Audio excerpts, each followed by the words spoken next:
नमस्कार, आपका स्वागत है बीके कंप्लीट कोर्स में। जैसा आपको मालूम ही है, हमारे प्रश्न 27 तक हो चुके हैं। आज प्रश्न नंबर 28 पढ़ेंगे, वो भी पवन की गाइड से, जिसमें हमारी क्लास नंबर ये 11 है। और इसमें पढ़ेंगे भाषा विकास को प्रभावित करने वाले तत्व बताइए। भाषा विकास को प्रभावित करने वाले तत्व। आगे बढ़ते हैं और जानते हैं। निम्नलिखित तत्व भाषा के विकास निम्नलिखित तत्व बालक के भाषा विकास को प्रभावित करते हैं। शारीरिक स्वास्थ्य। जो शिशु प्रारंभ से ही शारीरिक रूप से स्वस्थ रहता है, उसका भाषा विकास सरलता से तथा बिना किसी समस्या के होता है। यदि शिशु आरंभ से ही अस्वस्थ रहता है अथवा उसे कोई रोग आ घेरता है तो उसकी बोलने की प्रक्रिया रुक जाती है।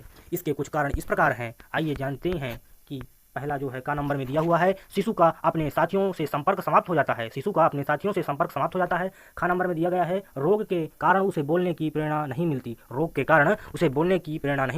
गा नंबर में है, शिशु की सभी आवश्यकताएं बिना बोले पूर्ण कर दी जाती हैं। और दूसरा नंबर में दिया गया है बौद्धिक स्तर के बारे में जानेंगे। अनेक मनोवैज्ञानिक, जिनमें टर्मन, सरले, गैरीसन आदि प्रमुख हैं, का विश्वास है कि बौद्धिक स्तर तथा शिशु के बोलने में घनिष्ठ संबंध है। बालक की बोली सुनकर उसके बौद्धिक स्तर का अनुमान लगाया जा सकता है। स्पाइकर तथा इरविन ने निष्कर्ष निकाला कि बुद्धिलब्धि तथा शिशु की भाषा संबंधी योग्यता में घनिष्ठ संबंध है। परंतु इसके विपरीत जरसील्ड ने निष्कर्ष निकाला कि जो शिशु जल्दी बोलना सीखता है वह साधारण बुद्धि का बालक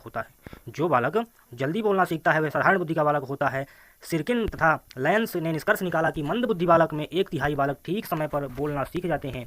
परंतु टर्मन, फिशर और यंग आदि ने निष्कर्ष निकाला कि प्रखर बुद्धि के बालक अधिक शब्द बोलना जानते हैं, उनका उच्चारण भी शुद्ध होता है। तीसरे में जानेंगे पारिवारिक संबंध। मैकार्थी तथा थॉम्पसन ने अनाथालय के बच्चों पर कई प्रयोग किए। मैकार्थी तथा थॉम्पसन ने अनाथालय के बच्चों पर कई प्रयोग किए। उन्होंने देखा कि अनाथ बालक अधिक रोते हैं और कम बबलाते हैं, उनके मुख से निकलने वाली ध्वनि कम होती है। अनाथ बालक बोलना देर से सीखते हैं और आयु भर पीछे ही रहते हैं। अतः कहा जा सकता है कि भाषा विकास और परिवार का घनिष्ठ संबंध है। जो शिशु अपने माता पिता के साथ रहते हैं वो शुद्ध बोलना जल्दी सीखते हैं। जो बालक अपने माता पिता के साथ रहते हैं वे शुद्ध बोलना जल्दी सीख जाते हैं। चौथा नंबर जो है तो क्या है, सामाजिक और आर्थिक स्तर। ऐसा देखा गया है कि जिन बालकों का सामाजिक और आर्थिक स्तर निम्न होता है वे देर से बोलना सीखते हैं। ऐसे शिशुओं को बोलने के अवसर कम मिलते हैं। शिशु के रोने की क्रिया सभी शिशुओं में समान होती है। उच्च सामाजिक स्तर के शिशु तथा निम्न सामाजिक स्तर के शिशु समान रूप से रोते हैं। जरसील्ड आदि मनोवैज्ञानिकों ने उच्च सामाजिक स्तर के बालकों के संबंध में निम्नलिखित निष्कर्ष निकाले हैं। पहला है उच्च वर्ग के शिशु जल्दी बोलना सीख जाते हैं। जो उच्च वर्ग के शिशु होते हैं वो जल्दी बोलना सीख जाते हैं। उच्च वर्ग के शिशु अधिक बोलते हैं। उच्च वर्ग के शिशु जो होते हैं अधिक बोलते हैं। उच्च वर्ग के शिशु शुद्ध उच्चारण कर सकते हैं। उच्च वर्ग के जो शिशु वो शुद्ध उच्चारण कर सकते हैं। पांचवें नंबर में है लिंग भेद के बारे में जानेंगे। लिंग भेद। शिशु के जन्म से एक वर्ष तक भाषा विकास की दृष्टि से कोई अंतर नहीं होता। परंतु द्वितीय वर्ष के आरंभ से भाषा विकास में अंतर आना आरंभ हो जाता है। इस संबंध में मनोवैज्ञानिकों के कुछ निष्कर्ष इस प्रकार हैं। बालकों की अपेक्षा बालिकाएं बोलना जल्दी आरंभ कर देती हैं। बालकों की अपेक्षाएं बालिकाएं बोलना जल्द आरंभ कर देती हैं। फिर बालक छोटे छोटे वाक्य बोलते हैं, परंतु बालिकाएं लंबे लंबे वाक्य बोलती हैं। फिर अगला जो है तो बालिकाओं की बोध शब्दावली बालकों की बोध शब्दावली की अपेक्षा अधिक विस्तृत होती है। बालिकाओं की जो बोध शब्दावली होती है वो बालकों की बोध शब्दावली की अपेक्षा अधिक विस्तृत होती है। बालकों की अपेक्षा बालिकाओं का शब्द उच्चारण अधिक शुद्ध होता है। बालकों की अपेक्षा बालिकाओं का शब्द उच्चारण अधिक शुद्ध होता है।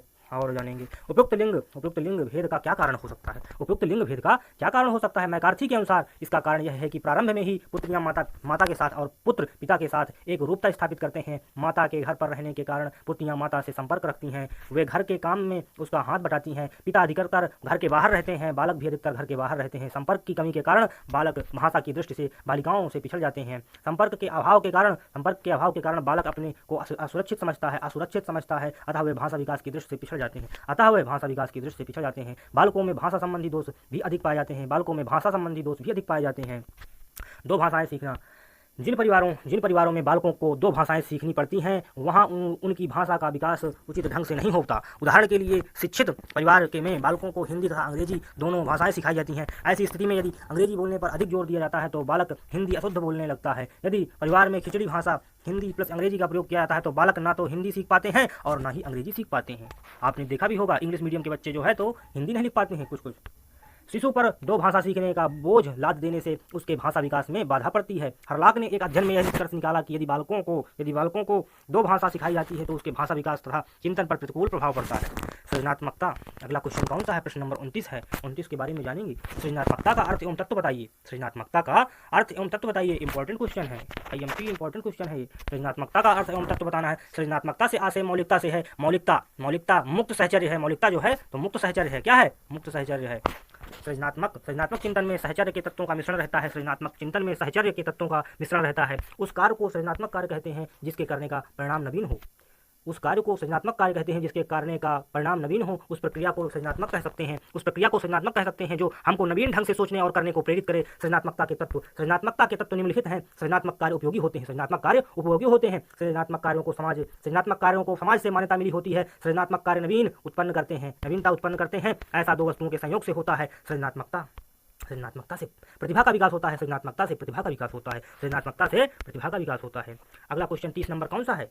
प्रश्न नंबर 30 जो है तो सृजनात्मक क्षमता का विकास कैसे होता है? 2017 में आया हुआ क्वेश्चन है, इंपॉर्टेंट है। आप बिल्कुल इसे ध्यान से पढ़िए। सृजनात्मक क्षमता का विकास। सृजनात्मकता प्रत्येक क्रिया में पाई जाती है। प्रत्येक कार्य या व्यवसाय में सृजनात्मकता देखी जा सकती है।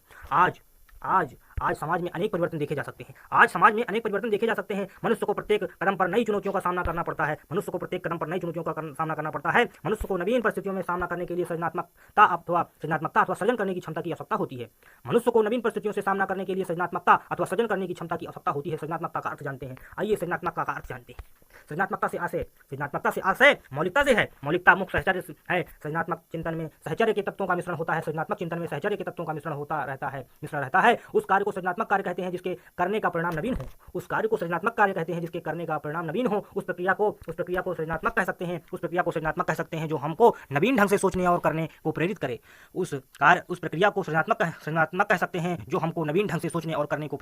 सृजनात्मकता के तत्व के बारे में जानेंगे। सृजनात्मकता के तत्व अधोलिखित हैं। सृजनात्मक कार्य उपयोगी होते हैं। सृजनात्मक कार्यों को समाज से मान्यता मिली होती है। सृजनात्मक कार्य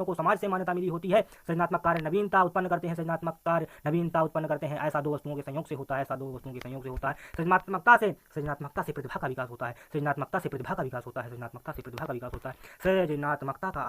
सृजनात्मकता का आधार क्या है? सृजनात्मकता का आधार चिंतन होता है। सृजनात्मकता का आधार चिंतन होता है। चिंतन अनेक प्रकार का होता है।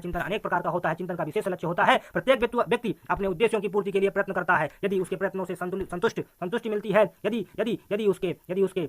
यदि उसके प्रयत्नों से संतुष्टि मिलती है तो वह भविष्य में उसी प्रकार के प्रयत्न करता है। किसी व्यक्ति को अपने प्रयत्नों से संतुष्टि मिली अथवा नहीं, यह मूल्यांकन द्वारा ज्ञात होता है। अगला क्वेश्चन क्या है? 31 नंबर। सृजनात्मकता और शिक्षा का संबंध